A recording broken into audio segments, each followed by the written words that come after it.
வணக்கம், நான் Sandhya. Welcome to Tamils kitchen. இன்றைக்கி நம்ம சேனலில் வெஜ் ஃப்ரைட் ரைஸும் அதுக்கு சூப்பரான ஒரு காம்பினேஷனாக பேபிகார்ன் மஞ்சூரியனும் எப்படி செய்கிறதுன்னு தான் பார்க்க போகிறோம். வாங்க எப்படி செய்கிறதுன்னு பார்க்கலாம். இதுக்கு நம்ம அடுப்பில் ஒரு பேனை வச்சுட்டு அந்த பேனில் ஒரு குறிப்பிட்ட அளவு ஒரு லிட்டர் பக்கமாக தண்ணி ஊற்றிக்கிறோம். 1 கப் அரிசிக்கு 1 லிட்டர் பக்கமாக தண்ணி ஊற்றிக்கிறோம். அந்த தண்ணி நல்லா காயணும். அதுக்குள்ளே நான் இங்கே அரிசியை எவ்வளோ ஊற வச்சுருக்கேன்னா 1 கப் அரிசியை ஒரு 2 to 3 முறை நல்லா கழுவிட்டு இந்த மாதிரி ஒரு அரை மணி நேரத்துக்கு மட்டும் ஊற வச்சுருக்கேங்க. ரொம்ப ஊறுனா அரிசி ஒரு மாதிரி குழஞ்சிரும் நம்மளுக்கு வேகும்போது. அதனால் அரை மணி நேரம் ஊறுனா போதும். இப்போ இந்த தண்ணியில் இந்த அரிசிக்கு தேவையான அளவு உப்பு, அதாவது கிட்டத்தட்ட 1 கப்புக்கு 2 டீஸ்பூன் பிடிக்குங்க. அந்த மாதிரி உப்பு போட்டுட்டு நல்லா கரைஞ்ச உடனே தண்ணி கொதிக்க ஆரம்பிக்கும் போது நம்ம ஊற வச்சுருக்கோம் இல்லைங்களா அரிசி, அதை நம்ம இந்த கொதிக்கிற தண்ணியில் போட்டுட்டு இந்த அரிசி நல்லா வேகிற வரைக்கும் நம்ம வெயிட் பண்ணணும். அப்பப்போ நீங்கள் இந்த மாதிரி கிளறி விட்டுட்டு அரிசி வெந்துருச்சா என்னென்னு நீங்கள் செக் பண்ணிக்கோங்க. 3/4 பதத்துக்கும் மேலே ஓகே, இன்னும் கொஞ்சம் வெந்தால் போதும் அப்படிங்கிற மாதிரி இருக்கும்போது நம்ம இதை வடிகட்டி எடுத்துடலாம். இது வேகிறதுக்கு ஒரு 15 நிமிஷம் ஆகுங்க. ஒரு 10 to 15 நிமிஷத்துக்குள்ளே எப்போ வேணால் வெந்துடலாம். இப்போ பாருங்கள் நல்லா வெந்துருச்சு. வெந்ததுக்கப்புறம் நம்ம சாதத்தை இந்த மாதிரி வடிகட்டி இதை அப்படியே ஆற வச்சிடுறோம். இது ஆறத்துக்குள்ளே நம்ம அடுப்பில் ஒரு பேன் வச்சுட்டு அதில் ஒரு 3 டேபிள் ஸ்பூன் எண்ணெய் ஊற்றிக்கிறோங்க. கொஞ்சம் எண்ணெய் ஜாஸ்தியாக இருந்தால் தான் நல்லாயிருக்கும். அதில் 1 டீஸ்பூன் பொடியாக கட் பண்ண இஞ்சி, 1 டீஸ்பூன் பொடியாக கட் பண்ண பூண்டு, இது ரெண்டையும் போட்டுட்டு நம்ம நல்லா வணக்கிக்கிறோம்.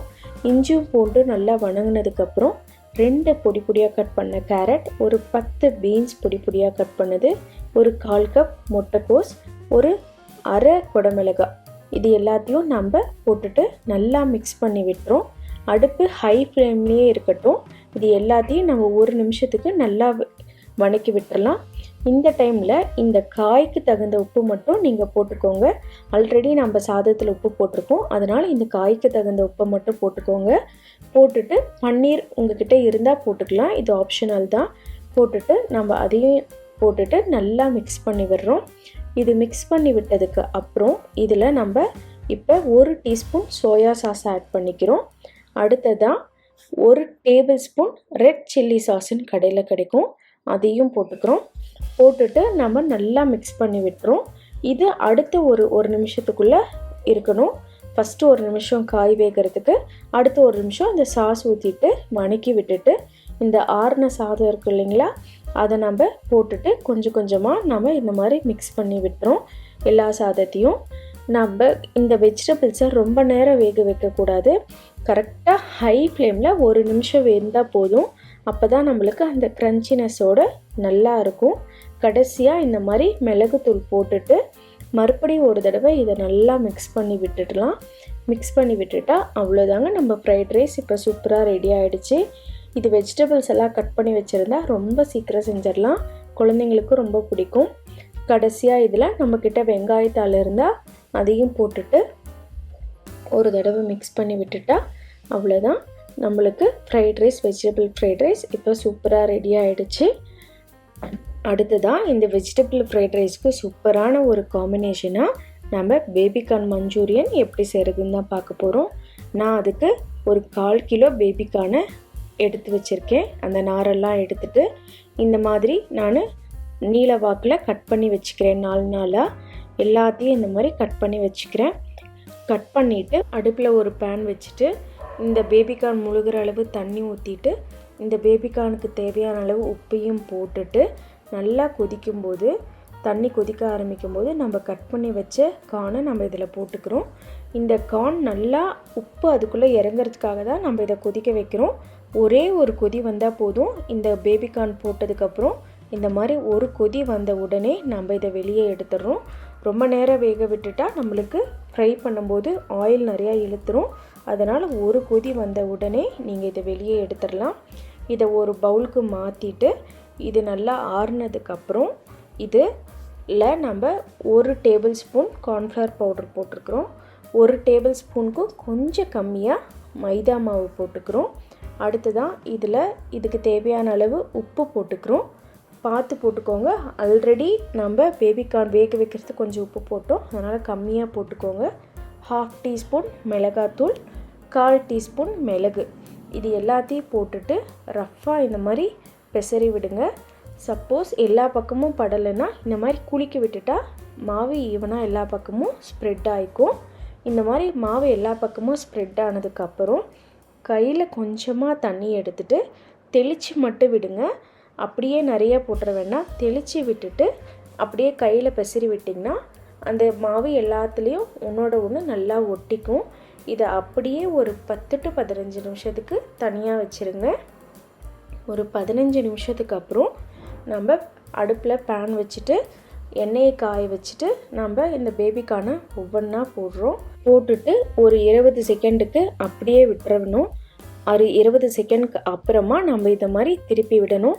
இதே மாதிரி நம்ம திருப்பி விட்டுட்டு எடுத்தோம்னா ஒரு கட்டத்தில் நம்மளுக்கு நல்லா அது முருகலாக வரும், உங்களுக்கே தெரியும். அந்த டைமில் நல்லா கோல்டன் ப்ரௌன் ஆனவுடனே செவந்தவுடனே நம்ம இதை வெளியே எடுத்து ஒரு பிளேட்டில் டிஷ்யூ பேப்பர் வச்சு வச்சிடறோம். இதே மாதிரி எல்லா பேபிக்கானையும் நம்ம வேக வச்சுக்கிறோம். அடுத்ததாக அடுப்பில் ஒரு பேன் வச்சுட்டு அதில் ஒரு 2 டேபிள் ஸ்பூன் ஆயில் ஊற்றிக்கோங்க. ஆயில் ஊற்றிட்டு அதில் நம்ம ஒரு பொடியாக கட் பண்ண ஒரு 10 பல் பூண்டை பொடியாக கட் பண்ணி வச்சுருக்கோம். அதை போட்டுட்டு ஒரு டீஸ்பூன் இஞ்சியும் பொடியாக கட் பண்ணி வச்சுருக்கோம். அதையும் போட்டுட்டு இந்த பூண்டையும் இஞ்சியும் நம்ம நல்லா வணக்கி விடுறோம். இது நல்லா வணங்கும்போது இதில் நம்ம வெங்காயத்தை க்யூபாக எடுத்து வச்சுருக்கோம். அதாவது வெங்காயத்தை இந்த மாதிரி இதெல்லாம் எடுத்தால் வந்துடும், அந்த மாதிரி நம்ம எடுத்து வச்சுருக்கோம். அதையும் நம்ம இதில் போட்டுட்டு வணக்கிக்கிறோம். இது வணங்கினதுக்கப்புறம் ஒரு அரை குடமிளகாவை நம்ம அதே மாதிரி பெருசாக சதுரமாக கட் பண்ணி வச்சுருக்கோம். அதையும் நம்ம இதில் போட்டுட்டு நல்லா மிக்ஸ் பண்ணிக்கிறோம். மிக்ஸ் பண்ணதுக்கப்புறம் வெங்காயத்தாளில் கடைசியாக இருக்கும் இல்லைங்களா வெங்காயம், அதை நாம் பொடியாக கட் பண்ணி வச்சுருக்கோம். அது உங்களுக்கு கிடைச்சா போட்டுக்கோங்க, ரொம்ப டேஸ்ட்டாக இருக்கும் அந்த வெங்காயம் இதில் போடும்போது. நம்ம வெங்காயத்தாள் வாங்குவோம் இல்லைங்களா, அதுலேயே அடியில் அந்த குட்டியாக இருக்கும்ல அந்த வெங்காயம் தான். அதை இந்த மாதிரி நல்லா கழுவிட்டு நான் எடுத்து வச்சுருக்கேன். அதையும் நான் இதில் போட்டுட்டு நல்லா மிக்ஸ் பண்ணி விட்டுருங்க. இப்போ இந்த வெங்காயம், குடமிளகாய், இந்த வெங்காயத்தாள் எல்லாமே நல்லா வணங்கட்டும். வணங்கினதுக்கப்புறம் இந்த வெங்காயம், குடமிளகாய்க்கு தேவையான அளவு உப்பு மட்டும் கொஞ்சமாக போட்டுக்கிறோம். ஏன்னா இந்த சாஸ் எல்லாத்துலேயுமே உப்பு இருக்கிறதுனால நம்ம நிறையா ஆட் பண்ணிக்க போகிறதில்ல. இப்போ இதையும் போட்டுட்டு நம்ம நல்லா வணக்கி விடுறோம். நல்லா வணங்கினதுக்கப்புறம் நாம் இதில் இப்போ சாஸ் ஆட் பண்ணிக்க போகிறோம். 1/2 டீஸ்பூன் சோயா சாஸ் ஆட் பண்ணிக்கிறோம். அதுக்கப்புறமா இதில் 1 tablespoon chilli sauce, red chilli sauce add பண்ணிக்கிறோம். அதையும் போட்டுட்டு நல்லா மிக்ஸ் பண்ணி விட்டுறோம். அதுக்கப்புறம் நம்ம இதில் இதே 1 டேபிள் ஸ்பூன் டொமேட்டோ கெச்சப் அதையும் போட்டுட்டு நல்லா வணக்கி விட்டுறோம். இதையெல்லாம் நல்லா வணங்கினதுக்கு அப்புறமா இதில் நம்ம 1 டீஸ்பூன் கார்ன்ஃப்ளவர் பவுடரை ஒரு 1/4 கப் தண்ணியில் கரைச்சி வச்சுருக்கோம். அதையும் நான் இதில் ஆட் பண்ணிக்க போகிறேன். இப்போ அந்த கார்ன்ஃப்ளவர் மிக்ஸை நம்ம ஊற்றுனதுக்கப்புறம் நல்லா அடுப்பில் அடி பிடிக்கிற மாதிரி உங்களுக்கு தெரிஞ்சிச்சுன்னா மறுபடியும் ஒரு 1/4 கப்புக்கும் கம்மியாக கொஞ்சமாக தண்ணி ஊற்றிக்கோங்க. தண்ணி ஊற்றிட்டு மிக்ஸ் பண்ணிட்டிங்கன்னா உங்களுக்கு ஓரளவு செமி கிரேவியாக உங்களுக்கு தெரியும். இப்போ பாருங்கள், எனக்கு அதே மாதிரி நான் சொன்ன மாதிரி அடி பிடிக்க ஆரம்பிக்குது. இந்த டைமில் நான் மறுபடியும் 1/4 கப்புக்கு கொஞ்சம் கம்மியாக இதில் நான் தண்ணி ஊற்றிக்க போகிறேன். இப்போ தண்ணி ஊற்றிட்டு நல்லா மிக்ஸ் பண்ணி விட்டுரும். இது எல்லாம் சேர்ந்து கொதித்து நல்லா வரும்போது நாம் இதில் இப்போ வறுத்த நிலக்கடலை இருக்கு இல்லைங்களா, அதை 1 டேபிள் ஸ்பூன் போட்டுக்கிறோம். இந்த நிலக்கடலை போடும்போது கடைசியாக நம்மளுக்கு வாய்க்கு க்ரன்ச்சினஸோட சூப்பராக இருக்கும், குழந்தைங்களுக்கும் ரொம்ப பிடிக்கும். போட்டுட்டு நம்ம அதையும் போட்டுட்டு நல்லா மிக்ஸ் பண்ணி விட்டுரும்.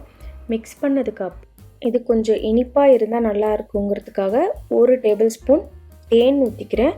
சப்போஸ் உங்களுக்கு அந்த இனிப்பு பிடிக்காது அப்படின்னா, காரம் தான் பிடிக்கும் அப்படின்னா நீங்கள் இந்த தேன் ஊற்றிக்க வேண்டாம், இது ஆப்ஷனல் தான். வேணும்னா ஊற்றிக்கலாம், இல்லைன்னா விட்டுறலாம். ஊற்றிட்டு தேனையும் ஊற்றிட்டு நல்லா மிக்ஸ் பண்ணி விட்டுறோம். மிக்ஸ் பண்ணதுக்கப்புறம் இப்போ நம்ம பொரிச்சு வச்சுருக்கோம் இல்லைங்களா பேபிகார்ன், அதை நம்ம இதில் போட்டுக்கிறோம். கிரேவியை நம்ம முதல்லையே செஞ்சு வச்சுக்கணும். கடைசியாக இந்த பேபிகார்னை ஃப்ரை பண்ணிவிட்டு உடனே போடும்போது அந்த பேபிகார்ன் கிறிஸ்பினஸோட இந்த சாஸில் சேரும்போது ரொம்ப டேஸ்ட்டாக இருக்கும். கடைசியாக ஃப்ரை பண்ணிவிட்டு உடனே போட்டு மிக்ஸ் பண்ணிக்கோங்க. அப்போ வெளியே கிறிஸ்பியாக இருக்கும், அந்த சாஸோட ரொம்ப டேஸ்ட்டாக இருக்கும். இப்போ போட்டாச்சு, எல்லாத்தையும் மிக்ஸ் பண்ணிவிட்டு கடைசியாக இந்த மாதிரி வெங்காயத்தாள் போட்டுட்டு நம்ம கலந்து விட்டுட்டா அவ்வளோதான், நம்ம பேபிகார்ன் மஞ்சூரியன் சூப்பராக ரெடி ஆகிடுச்சு. ஃப்ரைட் ரைஸ் கூட சாப்பிட்றதுக்கு ரொம்ப டேஸ்ட்டாக இருக்கும். இந்த வீடியோ ட்ரை பண்ணி பார்த்துட்டு எப்படி இருந்ததுன்னு சொல்லுங்கள். கண்டிப்பாக தமிழ்ஸ் கிச்சனை சப்ஸ்கிரைப் பண்ண மறந்துடாதீங்க. தேங்க்யூ.